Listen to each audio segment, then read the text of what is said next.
bertanya nih, siapa yang tahu maksud tentang kesepakatan kelas?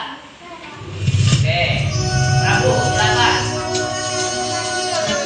Oke, ya, kesepakatan apa bukan? Kata Prabu, kesepakatan kelas adalah apa? Aturan yang bisa ada lagi kaitannya apa yang disebut dengan kesepakatan kelas?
Assalamualaikum warahmatullahi wabarakatuh. Alhamdulillah wassalatu wassalamu ala Rasulillah wa ala alihi wa sahbihi wa mawalah wa ba'du. Yang saya hormati Ibu Kepala Sekolah SDN Setia Mekar 04, Ibu Wiwi Wardia SPD SD. Yang saya hormati, yang saya banggakan, yang saya cintai, para teman-teman guru, rekan-rekan guru hebat SDN Setia Mekar 04. Alhamdulillah pada kesempatan siang hari ini kita masih diberikan sehat walafiat oleh Allah Subhanahu wa taala, yang mana kita masih dapat menjalankan kewajiban kita, rutinitas kita, yaitu mengajarkan, mendidik, mencontohkan kepada putra putri kita ya dalam melaksanakan KBM. Alhamdulillah pada hari ini kita semua sehat sehingga kita dapat menjalankan aktivitas kita dengan baik. Mudah-mudahan aktivitas kita dalam menjalankan KBM buat kita semua, buat besar 04, mudah-mudahan diberikan sehat, panjang umur, diberikan keberkahan. Mudah-mudahan ilmu yang kita berikan kepada anak kita bisa menjadi ilmu yang bermanfaat. Amin ya rabbal alamin. Salam dan salam semoga tercurahkan selalu kepada pengurus kita yang dibagi Nabi Nabi Muhammad sallallahu alaihi wasallam. Para bapak ibu hebat yang saya hormati, mohon maaf sebelumnya di sini saya bagian tugas ya, samping ini tugas kami selaku guru calon guru penggerak, yaitu menyampaikan tentang budaya positif. Namun ini juga sudah selayaknya kita sebagai sekolah penggerak, sekolah kita harus sudah berbudaya positif, karena kalau lingkungan kita, sekolah kita sudah menerapkan budaya positif, insya Allah tujuan pembelajaran akan tercapai sebagaimana sesuai dengan filosofi Ki Hajar Dewantara, yakni pembelajaran yang berpusat kepada peserta didik.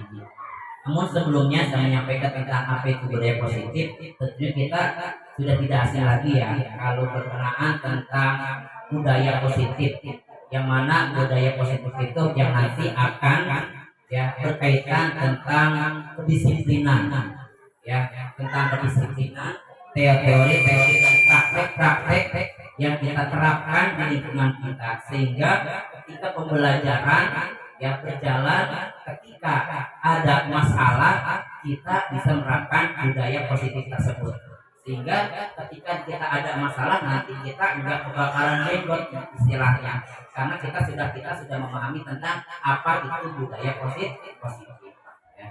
Baiklah, sebelum kita melaksanakan atau kita lanjutkan terlebih dahulu di sini, saya akan menyampaikan tentang apa arti budaya.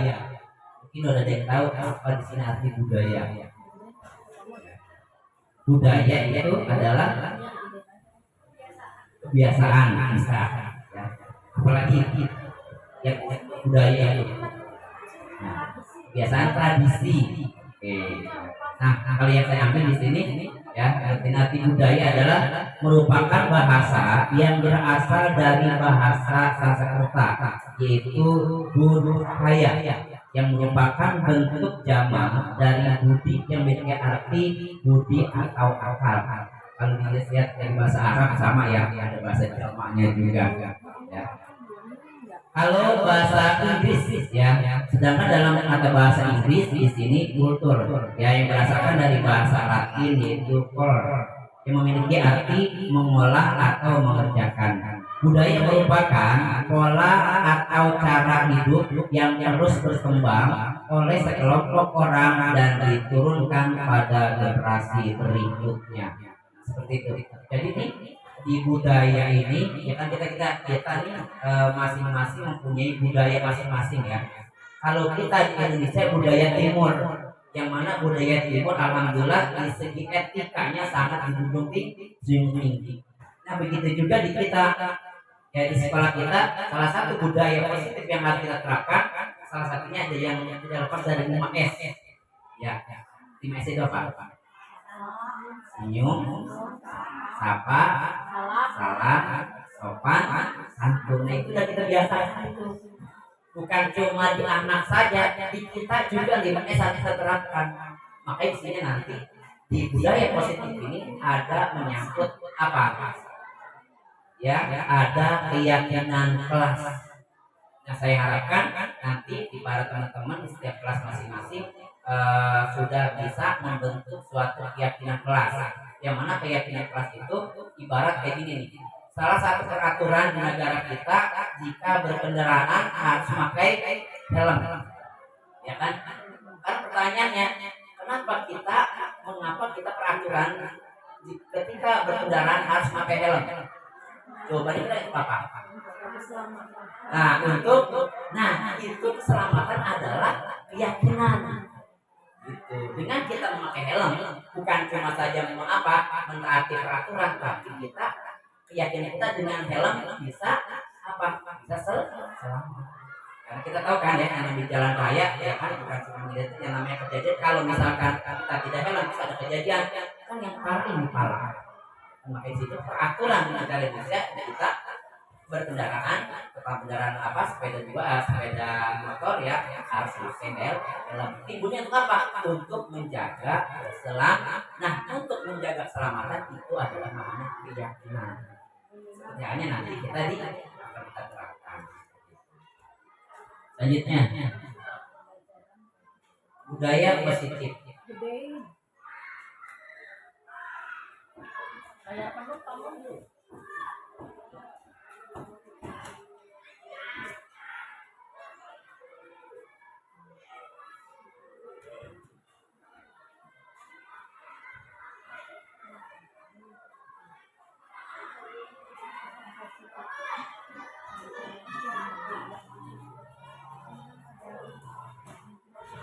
Tentang budaya positif ini ada di PMM ya. Baik, kita memahami apa itu. Selamat jumpa pada modul disiplin positif. Saya yakin Bapak Ibu yang telah bertahun-tahun mengajar, mendampingi murid-murid bertumbuh dan berkembang, menyadari bahwa belajar adalah kunci dari mengajar. Belajar adalah modal besar pengajar. Bapak Ibu telah memiliki modal utama guru penggerak, yaitu semangat untuk belajar. Dalam modul ini, Bapak Ibu akan menjajahi dan memahami budaya yang ada di dunia pendidikan hingga mengakar pada praktik di sekolah. Bagaimana budaya positif di sekolah ini bisa membentuk karakter murid, guru, dan bahkan visi dan misi dalam sekolah itu sendiri. Selain itu, Bapak Ibu juga akan belajar memproses disiplin positif dalam budaya sekolah yang nantinya akan menjadi perubahan baru yang menggerakkan seluruh komponen sekolah.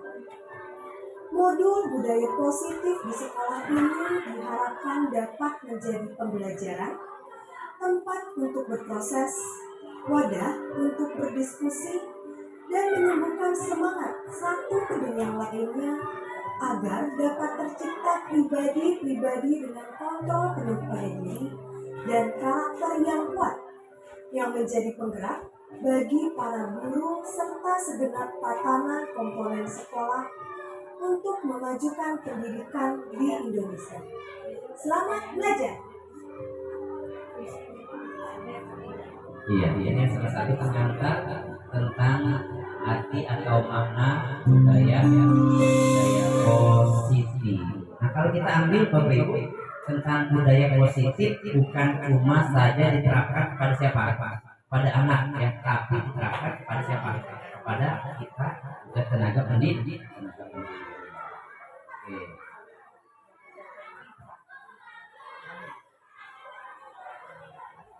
Ya, di budaya positif ini akan berkaitan dengan 6, ya, yaitu yang pertama disiplin positif dan nilai-nilai kebajikan universal, teori, motivasi, hukuman dan penghargaan, restitusi, keyakinan kelas, kebutuhan manusia dan dunia berkualitas, restitusi 5 pos kontrol, restitusi dan segitiga restitusi. Yang mana ini budaya positif yang kita terapkan tidak lepas dari 6 poin tersebut.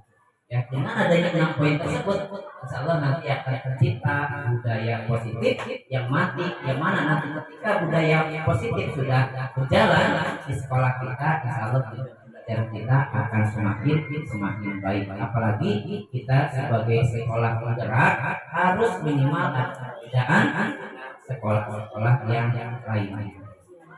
Oke, akan kita bahas satu-satu tentang ya. Nah, yang pertama tentang disiplin positif dan nilai-nilai kebajikan universal. Bapak Ibu, disiplin positif atau kontrol diri itu adalah di mana ada kemerdekaan, disitulah harus ada disiplin yang kuat. Sungguh pun disiplin itu bersifat self discipline, itu kita sendiri yang mewajibkan kita dengan sekeras-keras. Tetapi itu sama saja, sebab jikalau kita tidak cakap melakukan self disiplin, wajiblah menguasai disiplin diri kita. Ini menurut siapa? Menurut Ki Hajar Dewantara. Nah, kalau kita bicara disiplin, Bu, yang ada di benak kita itu biasanya berkaitan dengan peraturan. Betul ya? Peraturan, kepatuhan, ada hukuman. Itu yang bersangkutan dengan disiplin. Ya, itu disiplin. Yang kedua, nilai-nilai kebajikan universal. Nah, Bu, nilai-nilai kebajikan universal ini adalah sifat-sifat positif manusia yang merupakan tujuan mulia yang ingin dicapai setiap individu. Pasti saya yakin di samping anak-anak, kita juga sebagai guru mempunyai nilai-nilai mulia yang mana ketika nilai-nilai kebajikan universal ada di kita, maka nanti akan mengimbas kebaikan kepada diri kita sendiri. Nah, kalau kita disiplin ini yang menyangkut nilai kebajikan universal itu tercantum pada apa? Pada P3, ya, profil pelajar Pancasila yang sering kita nyanyikan ya di setiap kelas kita masing-masing.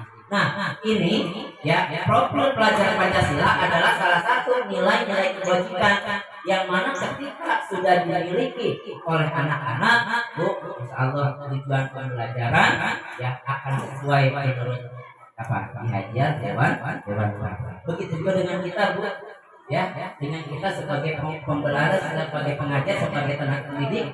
Kalau kita bisa menerapkan 6, beriman, bertakwa dan berakhlak mulia, terus kita sebagai guru bisa mandiri, kita sebagai guru bernalar kritis, kita sebagai guru berkebinekaan global dan bergotong royong dan kreatif. Bukan saja anak, kita sebagai guru juga bisa menerapkan disiplin buat diri kita masing-masing. Seperti itu. Makanya sekarang kalau ibaratnya emang Bu ya, kan guru-guru zaman sekarang kita harus dituntut ya. Bukan itu tuntutan ya, sudah tuntutan perkembangan zaman. Yang sudah sepuh tetap semangat. Ya kan, jangan saya udah tua udah ini ngajar sini aja, jangan seperti itu. Tapi harus kita pacu lagi. Yang muda, apalagi yang muda harus lebih semangat lagi. Ya, ini yang pertama, disiplin positif dan nilai-nilai kebajikan universal. Yang selanjutnya, yang kedua, teori motivasi. Bu, di sini motivasi itu ada 3. Sebelumnya bertanya nih, kira-kira motivasi itu apa sih? Ada yang tahu tentang motivasi apa? Dorongan. Nah, bagus. Spirit, support, ya kan? Nah, yang kita tahu biasanya itu motivasi itu biasanya dari orang lain ya. Ya, yang kita tahu itu biasanya motivasi buat supaya kita supaya kita maju biasanya dari apa? Dari orang lain. Nah, sini akan dijabarkan bahwa motivasi ada 3 motivasi pelaku manusia. Satu, untuk menghindari ketidaknyamanan atau hukuman. Ini termasuk motivasi. Ya, yang kedua, untuk mendapatkan imbalan atau penghargaan dari orang lain. Motivasi.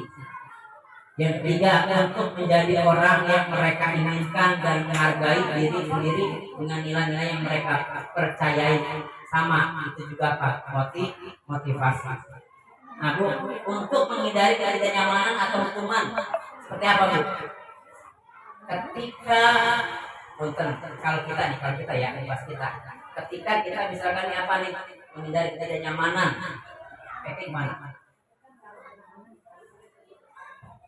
Melaksanakan tugas harus sesuai tanggung jawab. Ketika kita tidak melaksanakan, ada rasa kurang nyaman kan? Khawatir nanti apa? Ada hukuman. Nah, karena ada hukuman kita jadi maju.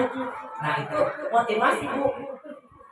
Ya, jadi motivasi itu bukan cuma kita untuk maju ke jalan saja, bukan, tapi untuk menghindari ketidaknyamanan ataupun hukuman yang membuat kita jangan sampai kena hukuman, dan supaya kita enakan nyaman ya, menghindari ketidaknyamanan, itu termasuk motivasi. Ya kan? Yang kedua, untuk mendapatkan imbalan. Nah ini mendapatkan imbalan atau penghargaan. Ya, di antaranya sama. Gimana contohnya? Nah, pengen dipuji-puji, pinter. Dengan disebut kata pinter kan ada motivasi. Oh iya, gua kan sama kita juga ya. Aduh, itu hebat banget, ya kan? Administrasinya. Nah, itu motivasi. Tidak apa? Ibarat kata, saya mendapatkan pujian dan imbalan, itu motivasi dari orang lain.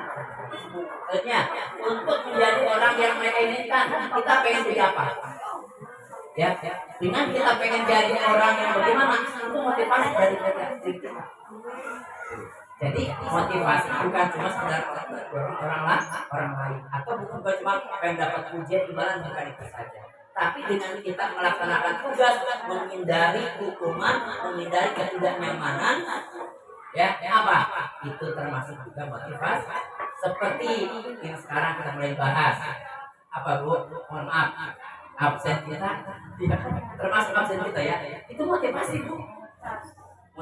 Motivasi supaya apa? Supaya kita absennya tepat waktu, sore dan di pagi hari. Itu termasuk motivasi kan? Ya kan? Oke, itu yang pertama tentang motivasi. Kedua, tentang hukuman ataupun penghargaan. Apa sih itu hukuman? Hukuman adalah tindakan terhadap suatu pelanggaran. Ya. Nah, kalau penghargaan biasanya apa? Tindakan, ya kan? Tindakan terhadap suatu yang dianggap berhasil. Ya kan? Penghargaan kan? Ya ketika anak yang mendapatkan nilai yang bagus, kita ada penghargaan. Ya, penghargaan itu berupa ujian, berupa ya materi atau sebagainya, itu sebutnya penghargaan. Oke, yang terakhir di teori motivasi itu restitusi. Apa sih yang disebut restitusi?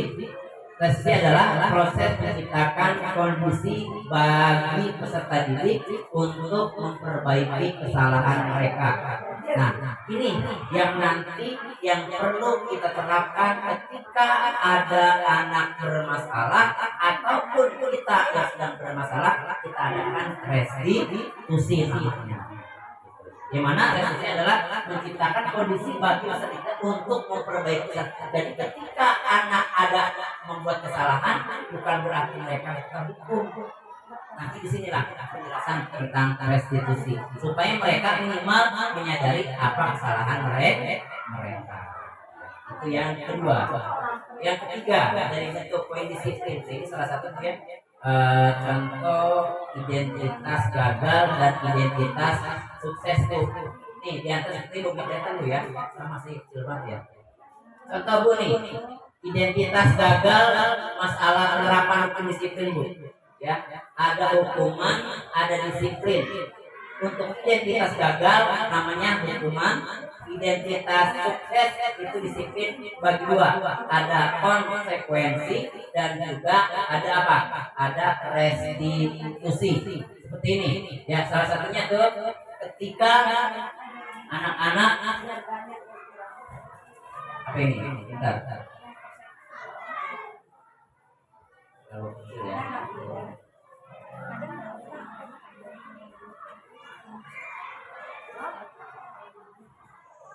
Nah, jadi Bu ya, perilaku fase-fase peninggal sistem tidak akan berjalan menjadi dibuat tidak nyaman ya. Sesuatu hanya wajib terjadi. Oke, ini salah satu contoh aja Bu ya. Contohnya kita lanjut aja. Yang selanjutnya restitusi. Nah, ini ya. Restitusi yang mana yang nanti ketika ada bermasalah kita lakukan restitusi ya kan. Yang mana restitusi terbagi satu, restitusi bukan untuk menebus kesalahan namun untuk belajar dari kesalahan. Contoh seperti ini Bu. Ketika anak-anak bersalah melakukan kesalahan dah minta maaf, itu bukan restitusi.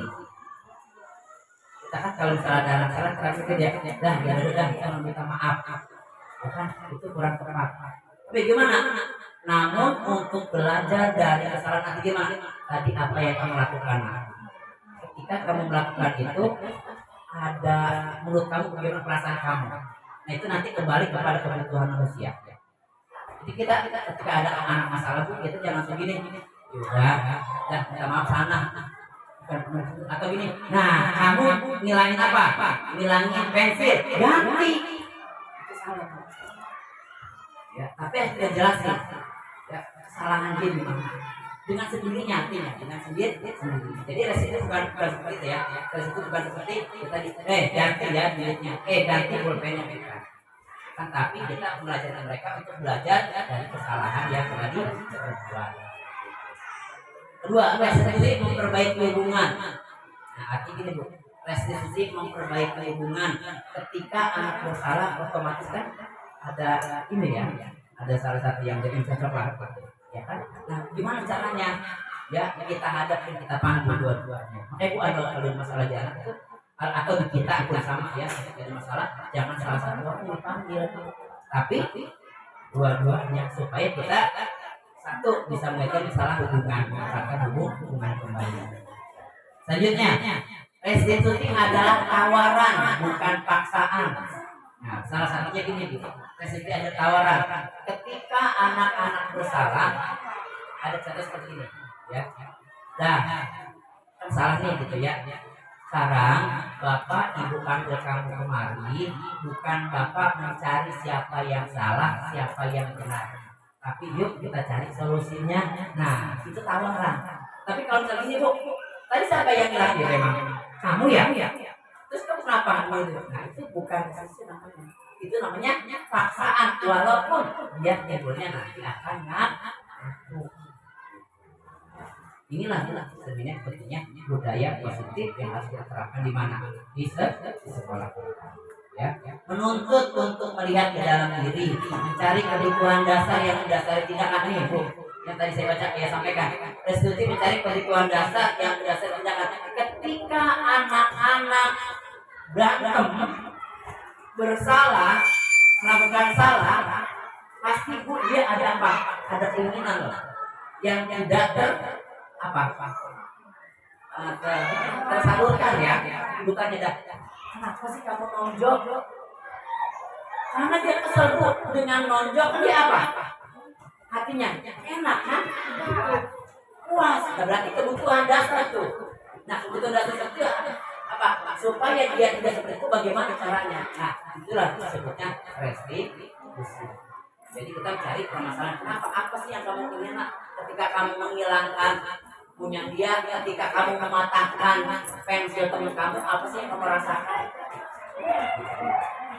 Inilah budaya positif yang memang kalau rada berat tuh ya, kayak cuma teori saja, tetapi dia alam indah ketika budaya positif ini benar-benar kita terapkan di sekolah kita.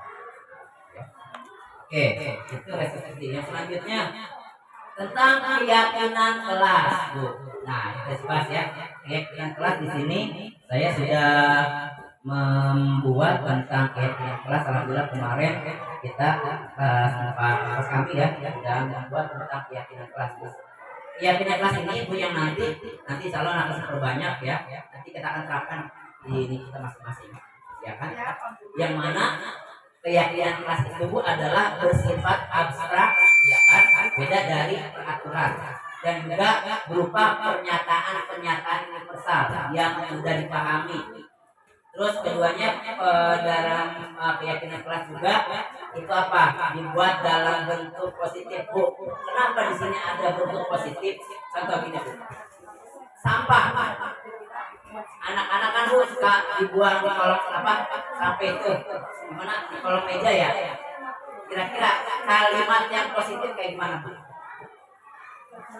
Sampah. Misalnya di meja ada sampah.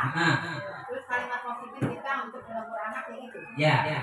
Supaya ini menjadi suatu keyakinan kelas yang mana kita jangan dilanggar, jangan diapain yang dikerjakan. Ya. Contohnya seperti bahasa yang simpel aja. Untuk buang sampah itu kayak gimana? Biasanya kan kita di sini jangan buang sampah sembarangan, gitu kan?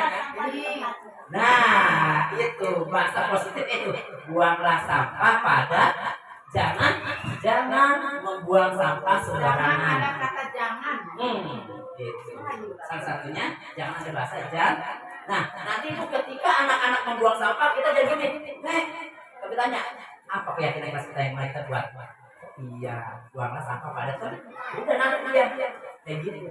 Jadi jangan ada bahasa, jangan buang sampah sembarangan, jangan main di dalam kelas, jangan itu walaupun itu termasuk bahasa, tapi itu bahasa negatif. Iya. Salah satunya seperti itu. Seringlah meminta maaf, seringlah mengucapkan terima kasih, ya kan? Kembalikan apa pada tempatnya. Itu keyakinan tuh namanya. Keyakinan. Bukan jangan sombong berarti apa kira-kira? Jangan sombong apa kira-kira? Bahasa positifnya itu bagaimana? Berkata yang baik. Berkata yang baik itu.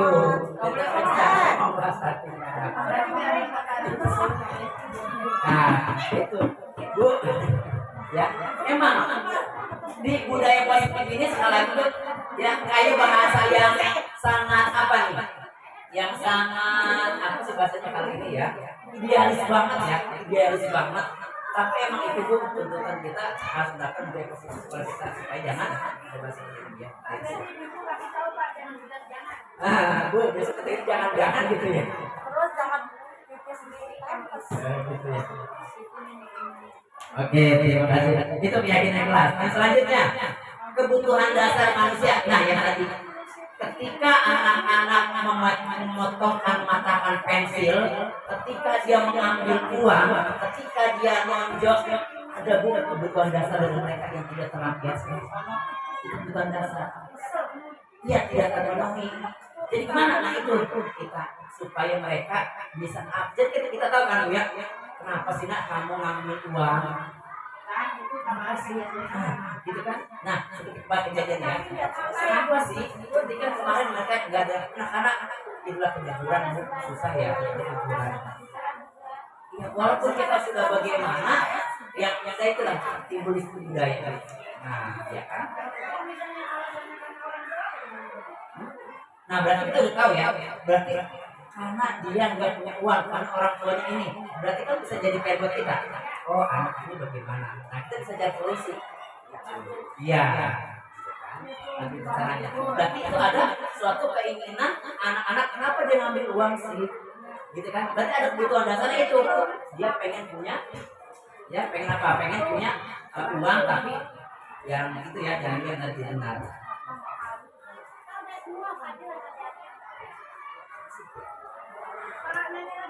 Yes, kalau misalnya dia yang bisa ambil saja ambil itu satu pensil satu. Kalau misalnya dia nggak punya seragam, tidak harus seperti itu. Nah itu kan nanti kan bisa berkolaborasi dengan bisa dengan teman-teman. Ya, boleh seperti itu ya.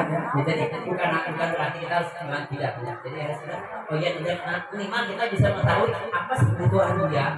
Nah dengan kita mengetahui kebutuhan kita bisa mencari solusi kan? Apakah kita yang kalau kita ada milik, berarti kita yang cover. Nah betul seperti itu. Bisa dirundingkan, bisa bermusyawarah dengan teman yang lain. Seperti kita yang sekarang kelas 6 ya, yang kembar. Nah itu kan seperti itu. Kenapa dia nggak mau sekolah? Nah, jadi ini salah satu dari persiapan kita ketika anak kita misalkan nggak mau sekolah, kita bisa nyari solusinya seperti itu. Betul. Lagi dulu waktu zaman pandemi ya, yang dulu salah satu saya lolos dari guru penggerak itu saya bercerita tentang apa? Tentang yang si bu ya, yang benar-benar dia tidak mampu, yang sampai ke orang tuanya menangis, terus kan pernah datang sekali ya. Kan kita alhamdulillah sudah tahu kok berarti kebutuhan dasar dia seperti ini, bla bla bla bla. Kayak si Ramdhani ya. Ini ya sekarang kalau kita senang. Ya, nah, gitu kan. Ya, anak dulu pernah masuk ya, sampai kita tawarkan, ya. Nah, minimal jadi kita tahu kebutuhan dasar. Ya, kita nanti minimal bisa cari solusinya. Seperti itu ya. Oke. Yang selanjutnya 5 posisi kontrol dulu. Nah, ini 5 posisi kontrol yang harus kita terapkan di anak-anak. 1, ya kan? Kira-kira di 5 posisi kontrol ini apakah kita sebagai penghukum, apakah sebagai pembuat merasa bersalah, apakah kita sebagai ketika anak ada masalah sebagai temannya, sebagai pemantau atau manajer. Nah, dari 5 posisi kontrol ibu yang paling bagus adalah manajer. Contoh, penghukum. Ibu ini kalau bisa usahakan jangan kita terapkan di kita. Apa? Contoh penghukum. Ya kalau datang lambat dulu, diri di depan. Itu apa? Penghukum. Nah, boleh. Nah, atau kenapa baru datang? Ya kan? Nah, gitu kan? Kenapa baru datang? Gitu kan? Nah, itu tak boleh. Nah, seperti itu. Tidak boleh. Hukum tidak boleh. Atau pembuat merasa bersalah. Bagaimana? Nah, pembuat merasa bersalah kita bagus. Ketika anak itu bersalah, dia malah makin bersalah baik. Kita mencapai keimanan seperti itu.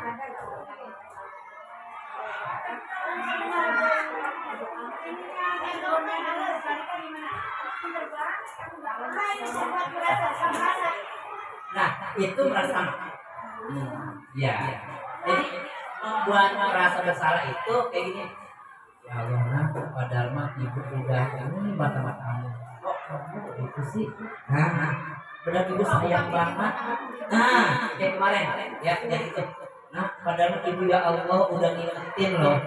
Ya, jangan nakal, jangan ngambil barang yang bukan milik kamu, jangan usir anak itu bu. Itu walaupun bahasa kita seperti itu lembut, tapi itu yang salah merasa membuat merasa bersalah. Itu yang tidak boleh. Nah itu itu penghukum namanya. Hukum ya. Lagi ya kita masalah budaya positif ya, yang emang idealisasi ideal banget ya. Iya. Nah ini yang tadi nanti manajer nih, yang manajer bu, yang kemarin selesai terapi, emang berat. Oke ya, nanti kita akan bahas manajer. Teman, bu, karena kita kalau sama anak ya, supaya anak itu bisa terbuka, bisa ini kan bisa kita menjadi seorang teman, gitu ya. Tapi kalau ke anak murid bu, usahakan kada dibatasi. Nah, salah satunya. Apalagi kita yang udah dewasa nih, ya anak-anak kita yang udah dewasa. Kepada anak-anak yang udah dewasa terlalu dekat sama kita apa? Ngomong, melunja. Melunja. Ya kan? Nah itu kita usahakan jangan sama anak-anak kita jangan terlalu dekat seperti itu. Karena teman intinya walaupun enak ya, enak intinya enak itu ya dekat banget lah gitu ya, jaga jarak. Soalnya nanti yang khawatir tuh merasa doanya juga ketemu buruk gitu kan, rasanya. Misalnya sekarang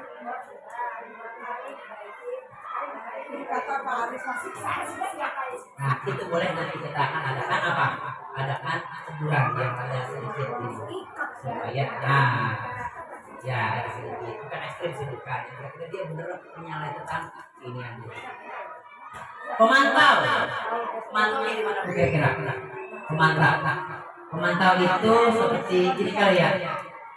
Kita lihat itu datangnya lambat terus berjalan ya kan, terus buang sampah sembarangan baik itu pemantau namanya Bu. Jadi tahu ada si BCT-nya kita ini pemantau, tapi pemantau doang, tidak dikasih teguran gitu ya. Ya selanjutnya manajer. Nah ini Bu manajer nih yang paling hatinya lembut banget nih. Kita usahakan jadi seorang manajer bagi anak-anak kita. Artinya ketika ada anak-anak yang berkeluh saat itu satu dipanggil, ya bukan dipanggil, dipanggil, diajak kita berbicara, ya kan berbicara kenapa dia melakukan seperti itu, kenapa kamu kayak gini. Terus yang tadi masa dari kesini bapak ibu bukan mencari kesalahan, yuk kita bareng-bareng kamu gimana mau kamu seperti itu. Nah dengan saya yakin Bu anak-anak kita kan masih SD ya, insya Allah kalau kita benar-benar dari hati Bu, dari hati insya Allah si anak-anak kita enggak jadi berat-berat banget ya, mudah bisa. Nah dengan 5 pos kontrol ini, pos yang paling bagus adalah kita sebagai orang manajer walaupun itu membutuhkan yang seperti itu ya. Oke. Yang terakhir itu segitiga restitusi. Nah, segitiga restitusi ini Bu, ketika anak-anak bermasalah kita adakan 3 cara dari sini. Ya, pertama yang dipanggil, kita ajak ngobrol, kamu tadi main ya, itu terus tonjok dia di mana perasaan kamu. Oh kayaknya seru ya. Tadi kamu kenapa main bola? Kok main bola itu seru banget. Tapi kenapa main bola kamu jadi berat? Ayo ini jadi pancing dengan bahasa-bahasa yang tidak membuat mereka emosi. Jadi sama kalau kita kan biasanya nih ya, kita kan bentuk sini bolanya, gitu sini bolanya, belah gitu kan, belah ini belah bagaimana. Nah itu ya, itu. saya kalau bola ke kelas tuh ada. Ini tiga seperti yang mana yang intinya nanti di terakhir itu mereka akan menyadari tentang kesalahan mereka dengan kita pancing terus, kita ajak bicara. Kenapa kamu melakukan itu? Nah, kenapa kamu seperti ini? Kira-kira kalau kamu seperti itu, teman kamu sampai berbuat itu kepada kamu gimana? Nah, sudah intinya gitu. Nah, sudah kamu paham kan kenapa kamu sudah boleh seperti itu? Sekarang silakan. Jadi pertama, silakan bermain. Jadi kita pun tidak ada masalah. Oke, Bapak Ibu yang saya hormati, alhamdulillah demikianlah tentang budaya positif yang kami sampaikan. Mudah-mudahan bermanfaat dan mudah-mudahan kita dapat menerapkan budaya positif tersebut ya di sekolah kita, sehingga tujuan pembelajaran yang kita laksanakan insyaallah berjalan sesuai menurut filosofi Ki Hajar Dewan. Terima kasih dan saya Assalamualaikum warahmatullahi wabarakatuh.